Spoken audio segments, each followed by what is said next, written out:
इस बहन का नाम नीलम है। तो आइए हम इनके मुंह से इनकी गवाही को सुनते हैं कि कैसे परमेश्वर ने इन्हें अंधकार की शक्तियों से छुटकारा दिया और बेटी के साथ आशीषित किया।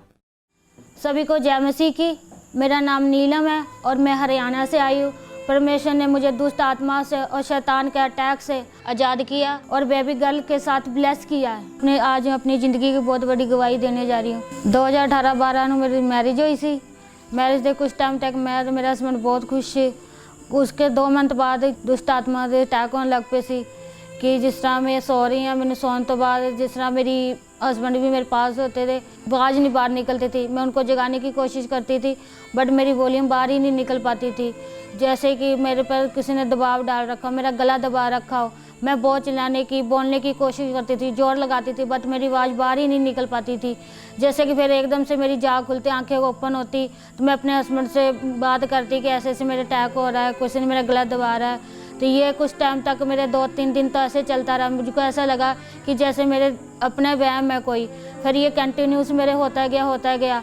तो बाद में मेरे को ऐसा रिलीज़ हुआ कि नहीं थे तो कोई दुष्ट आत्मा का अटैक है। फिर ये मेरे कंटिन्यूस चलता रहा। जैसे कि मैं रात को सोती कि मेरे को सोने के बाद जैसे मैं साइड चेंज करती तो मेरे पीछे ऐसे लगता कोई मेरा खड़ा है। जब मैं पलट के देखती जो मुझे कुछ भी दिखाई नहीं देता। ये ऐसे अटैक जो मेरे को रात को होते हैं फिर मेरे को दिन में होने लग गए।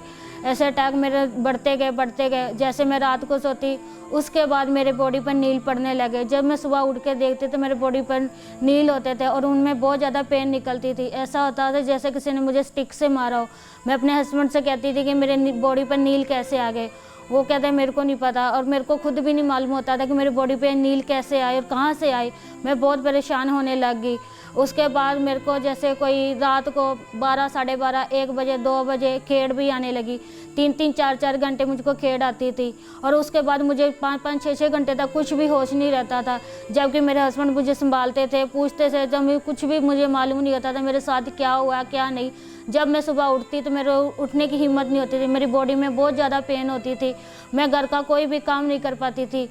फिर इस वजह से कारण हम मेरे और मेरे हस्बैंड के बीच में हमारे झगड़े होने लग गए। फ़ाइट हो धीरे धीरे काफ़ी हमारी बहुत ज़्यादा फ़ाइट होने लग गई। मैं घर का इतना गुस्सा आ जाता, घर का सामान भी तोड़ने लग गई। कभी कुछ हाथ में आता वो उठा के फेंक देती। हम दोनों हस्बैंड भाई में बहुत ज़्यादा फ़ाइट होने लगी जिसके बाद हमारे रिलेशन में भी काफ़ी दरार सी पड़ गई। उसके बाद ये अटैक होते रहे। उसके बाद मेरे पेट में भी बहुत ज़्यादा पेन होने लगी। मेरे पेट में ऐसा होता है जैसे मेरे पेट को कोई दबा रहा है। हद से ज़्यादा पेन होती थी। डॉक्टरों के पास जाते थे, डॉक्टरों को कुछ भी समझ नहीं आता था। इस वजह के बाद मैं और भी ज़्यादा परेशान होने लगी कि डॉक्टरों को भी कुछ भी समझ नहीं आ रहा। मेडिसिन लेती थी, मेडिसिन से कोई भी फ़र्क नहीं पड़ रहा। ऐसे ये अटैक मुझे दिन और रात में भी होने लग गए। 3-3, 4 दिन मेरे पेट में कंटिन्यूस पेन रहने लग गई। दुष्ट आत्मा के अटैक होते थे। उसके बाद मेरे हाथ पैर टेढ़े हो जाते थे और मेरे हस्बैंड उनको दबा के फिर सीधा करते थे। मेरी लेग्स में इतना पेन होता था, मैं सोचने लगी थी कि अब मैं चल भी नहीं पाऊंगी। जब मेरे हस्बैंड जॉब पर होते थे तब भी मेरे ये अटैक होते थे। मेरे को तब भी कोई भी होश नहीं रहता। मैं ऐसे ही अंदर कमरे में अकेली पड़ी रहती थी 3-3, 4 घंटे। जब मेरे हस्बैंड जब लंच करने आते, जब वैसे उनको पता था इसमें ऐसे बीमार चल रही है तो वो मेरे को 2 दिन में 3-4 बार टाइम देखने घर पे आते रहते। जब वो आकर मेरे को देखते कैसे बेहोश पड़ी है, फिर वो खुद ही मेरे को पानी डाल के जा जगाते, जा उठाते, फिर मेरे से बात करते। वो खुद ही होश में लेके आते पर खुद होश में नहीं आती थी। मेरे को कुछ भी पता नहीं होता था कि मेरे साथ क्या हुआ क्या नहीं हुआ। मेरे हस्बैंड बताते थे कि बॉडी में से स्मेल आती है। पहले मैंने नोटिस नहीं किया। जैसे जैसे मैंने नोटिस करना स्टार्ट किया मुझे खुद भी बॉडी में स्मेल से आने लगी। ऐसे बॉडी में स्मेल आती थी जैसे मुर्दे को जलते उनमें से स्मेल आती है, वैसे मेरे बॉडी में से स्मेल खुद को भी महसूस होने लग गई। 2019 में मैंने और मेरे हस्बैंड ने बेबी प्लान किया। उसके बाद मैं 3 महीने की प्रेग्नेंट थी। जब मैं 3 महीने की प्रेग्नेंट हुई उसके बाद मुझको रात को ड्रीम आया कि जैसे मेरे ब्लीडिंग हो रही है। जैसे ही मैं सुबह उठी तो मेरे ब्लीडिंग होने लगी। हम डॉक्टर के पास गए तो डॉक्टर ने बताया कि आपका मिसकैरेज हो गया है। उसके बाद मैं बहुत सैड सी रहने लगी। फिर से हमने बेबी प्लान किया। उसके बाद मैं फिर प्रेग्नेंट थी। सेम जो मेरे से जैसे मेरे पहले हुआ था सेम उसके साथ वैसे ही मेरे साथ फिर से कंडीशन हुई। जैसे मेरे रात को ड्रीम आया कि मेरे ब्लीडिंग हो रही है और मेरे को रात को ये सपने आते थे कि तुझे बेबी नहीं होगा। तो मैं सुबह जब उठी तो उसके बाद मुझको फिर से ब्लीडिंग होने लगी और फिर से मेरा मिसकैरेज हो गया।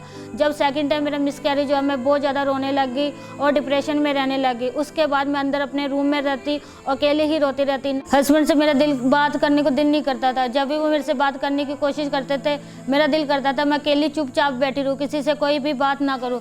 और मेरा किसी से कोई भी बात जैसे भी कोई बात करता था, मेरे को बहुत ज़्यादा गुस्सा आता था। उसके बाद मैं इतना डिप्रेशन में चली गई कि मैंने 4 बार सुसाइड करने की कोशिश की। 2 बार मैंने दुपट्टे से अपना गला घोट लिया। एक बार मैंने घर में मेरी एक्सपायर मेडिसिन पड़ी हुई थी बहुत सारी, वो उठा के मैंने खा ली। और एक बार मैंने खुद से अपने हाथों से अपना गला दबा लिया था। दुष्ट आत्मा मेरे मन में ये बात डालती थी कि तूने मैरिज क्यों करवाई है, कि मैरिज कराने के बाद मेरे साथ ये सब कुछ होने लग गया। जब मैं दूसरों को बेबी देखती तो मेरे मन में ये आता था कि मेरे भी बेबी हो। जब भी मैं और मेरे हस्बैंड बेबी की बात करते थे, वो चुप करा देते, क्योंकि बेबी की बात करके मैं बहुत ज़्यादा रोने लग जाती थी।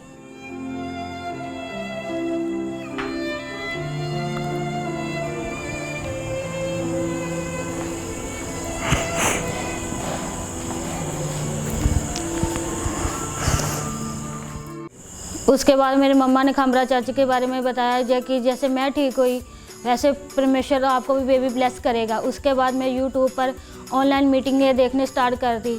जैसे मैं दूसरी सिस्टरों की बेबी ब्लेसिंग की टेस्टिमोनियाँ देखती थी, मेरे मन में भी विश्वास था कि जैसे जिन सिस्टरों के बेबी होते हैं मेरे भी बेबी होगा। 21 मई 2020 को मैं ऑनलाइन यूट्यूब पर मीटिंग देखती थी। जैसे ही परमेश्वर के दास ने उन दुष्ट आत्माओं के लिए प्रे की, वो प्रे मैंने खुद के लिए रिसीव की। कमांड करता हूं यीशु मसीह के पवित्र नाम में जादू की आत्मा को, टोने की आत्मा को रिलीज करो। Fire Holi ghost. अंधकार की शक्तियां कार्य न कर सकर, दुष्ट आत्मा आपको छोड़ के जाओ। हर एक अंधकार की शक्ति श्रापित हो जो आपकी लाइफ में काम करती, मैं आपको आशीषित घोषित करता हूं। प्रभु यीशु मसीह के पवित्र नाम में मैं आपको आशीषित घोषित करता हूं। उस प्रे को रिसीव करने के बाद मैं खुद को बहुत रिलैक्स फील कर रही थी। मेरी बॉडी एकदम हल्की हो गई। उसके बाद मेरे पर ना कोई दुष्ट आत्मा को कोई भी अटैक नहीं हुआ। और उसके बाद ना मुझे किसी चीज़ से डर भी नहीं लगा कि जैसे ही मैंने फिर सेकंड डे को मैंने अपने आप को टेस्ट किया तो मैं प्रेग्नेंट थी। और ये देख कर मैं बहुत ज़्यादा खुश हुई। और अपने हस्बैंड को मैंने जगा लिया। सुबह के 4 बज रहे थे कि मेरे को परमेश्वर ने अपने को ब्लेस किया है, मैं प्रेग्नेंट हूँ। वो कह रहे अब तो खुश है, अब किसी बात का रोना नहीं। तो हम दोनों इतना खुश हुए कि परमेश्वर को इतना धन्यवाद किया कि 5 बजे हम उठ के प्रार्थना करने लगे। 2021 22 जनवरी को परमेश्वर ने हमें गुड हेल्थ बेबी गर्ल के साथ ब्लेस किया। उस बेबी के साथ मैं और मेरा हस्बैंड बहुत ज़्यादा खुश हैं।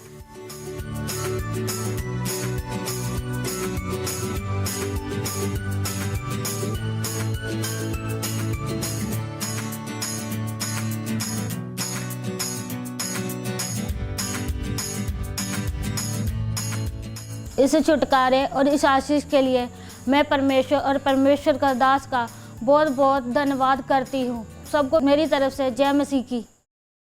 हमारे YouTube चैनल को सब्सक्राइब करें ताकि आप परमेश्वर के गहरे वेदों को जान सकें कि कैसे आप परमेश्वर में बढ़ सकते हैं, कैसे आप दुष्ट आत्माओं से, नशों से, बीमारियों से और वंशों के श्रापों से आज़ाद हो सकते हैं।